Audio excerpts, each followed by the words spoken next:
A troca de comando nas Forças Armadas ainda não está pacificada no país. O futuro ministro da Defesa, José Múcio Monteiro, está trabalhando para marcar as datas das cerimônias e enfrenta resistência. A troca de comando nas Forças Armadas, como eu estava contando, ainda está difícil e isso evidencia as dificuldades de desbolsonarização das forças, informaram para nós fontes do governo de transição.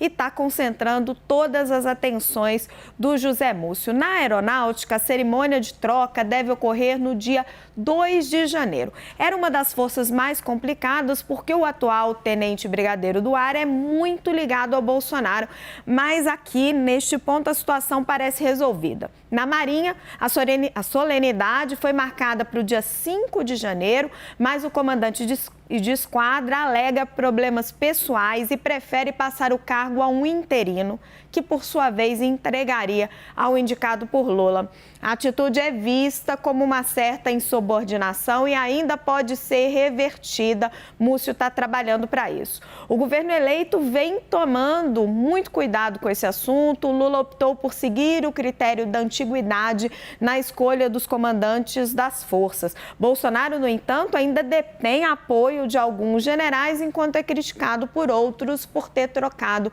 3 vezes os comandantes. No Exército, a data da cerimônia ainda não foi definida.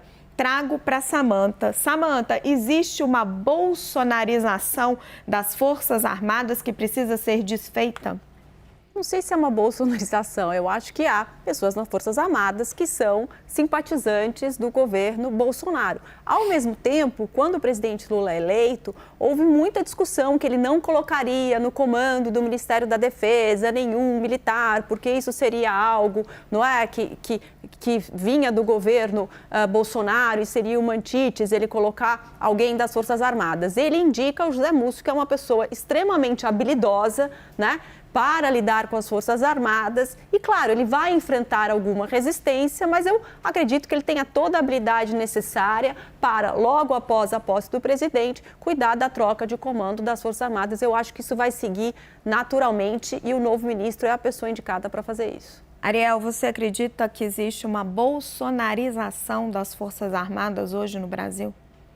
Sim, o Bolsonaro ele entregou cargos, né, aos montes para os militares, né, para membros das Forças Armadas, cargos na educação, na saúde, nos direitos humanos, em tudo quanto é ministério, foram colocados aí militares em funções estratégicas, né, em cargos de comissão, com gratificações. Então, são milhares de cargos. E, claro, no dia 1º, essas pessoas perderão seus cargos, elas serão demitidas, vai ter toda uma mudança nas configurações, nos cargos do Serviço Público Federal. E, claro que isso tem certos impactos, né? Então, o Bolsonaro nunca foi um militar muito benquisto, mas ele acabou conquistando os militares com os discursos dele a favor da violência, a favor do armamento, a favor da militarização, defendendo o golpe de 64, então ele ganhou apoio. Depois deu muito cargo, deu muitas benesses, né? Teve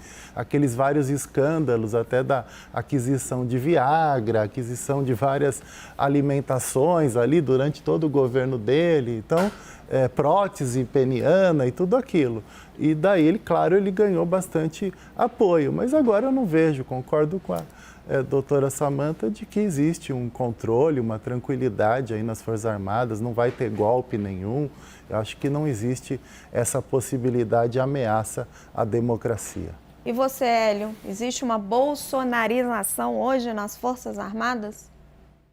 Vamos lá. Primeiro eu queria voltar um segundo ao tema para dizer qual é a lei. É a Lei 13.844 que estabelece a organização básica dos órgãos da Presidência da República, entre eles o GSI, que determina, então, que é o GSI que cuida da segurança do Presidente da República, do Vice-Presidente, dos palácios, etc. E, portanto, realmente não pode ser simplesmente escanteado por desejo do futuro presidente. A gente está falando aqui de cargos de confiança e que estão tendo dificuldade de serem preenchidos, alguns.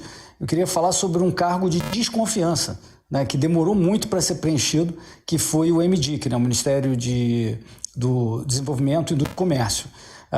Eu apurei que 3 pessoas não aceitaram assumir esse cargo, por isso foi cair no colo do Alckmin, que meio que foi obrigado a aceitar. E o principal fator foi que embaixo do MDIC está o BNDES, tocado pelo Mercadante.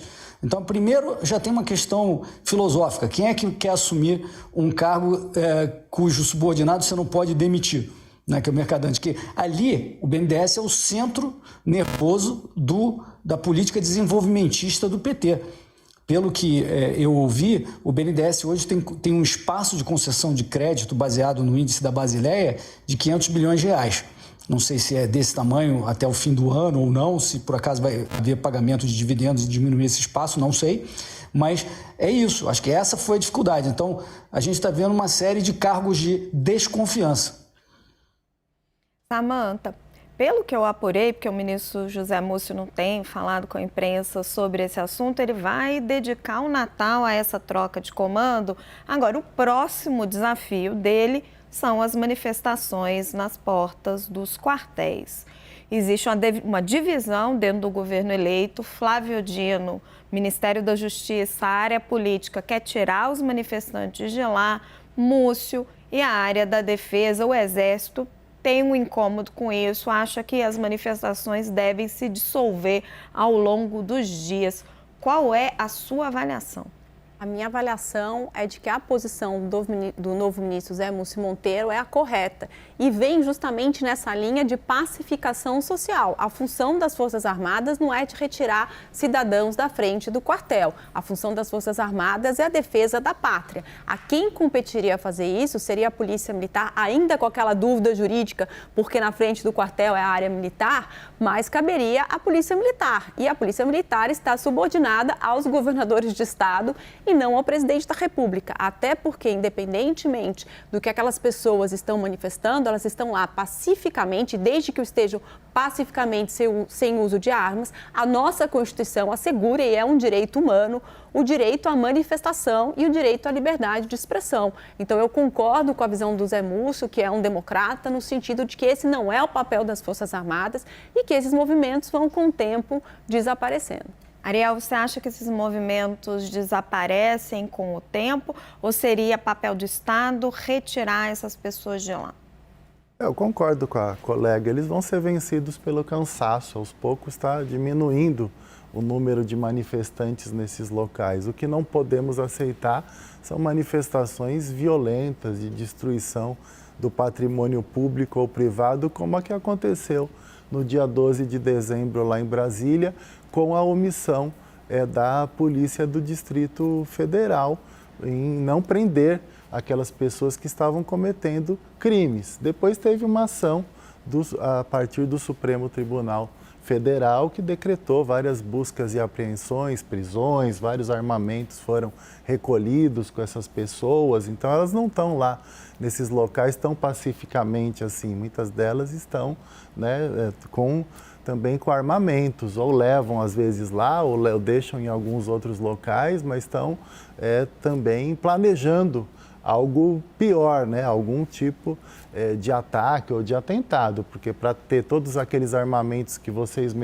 mesmo mostraram naquelas buscas e apreensões determinadas pelo STF, elas não estão com boas intenções nem de exercício da liberdade de manifestação e liberdade de expressão. Aliás, não existe também liberdade de expressão para defender golpe de Estado, no meu entendimento. Não existe liberdade de expressão para ficar incitando as Forças Armadas contra os outros poderes, contra o presidente eleito, contra o Supremo Tribunal Federal, como essas pessoas estão fazendo.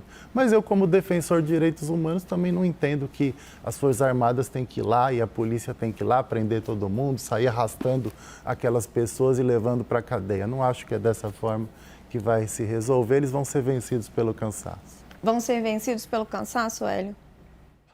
Eu acho que sim, eu acho que as pessoas já estão cansando, já estão querendo ir para casa, festa de fim de ano. Eu sou sempre a favor de manifestações não violentas, manifestações pacíficas e isso indica, ou seja, uma manifestação que não represente uma ameaça iminente a ninguém. Só o fato da pessoa ter uma arma, isso não indica que ela esteja planejando necessariamente nada demais. A arma pode servir e normalmente serve para a defesa, né? Só bandidos fazem para o ataque, né? Então, isso para mim é liberdade de expressão. Tentar calar pessoas alegando que elas estão planejando algo é violação à liberdade de expressão, é censura e é perseguição contra inimigos que têm ideias diferentes das nossas. Eu sou contra, eu acho que toda manifestação que seja pacífica, não violenta, que não represente uma ameaça iminente, clara e presente a ninguém, deve ser tolerada sempre.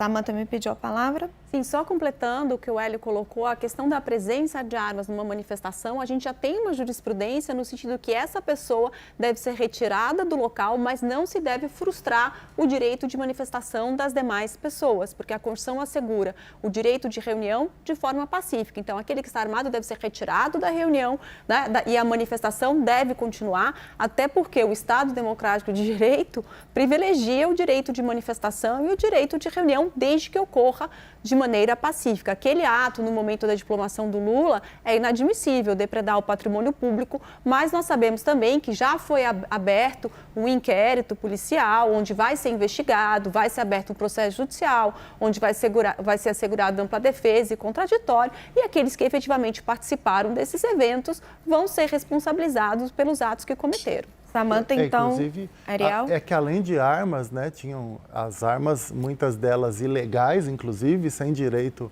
a posse ou porte de arma, mesmo com um monte de decreto de flexibilização do Bolsonaro para favorecer essas pessoas nesses últimos anos, mas muito explosivo também. Então, pessoa que anda com explosivo, mantém em casa explosivo, acho que coisa boa, realmente ela não está querendo fazer.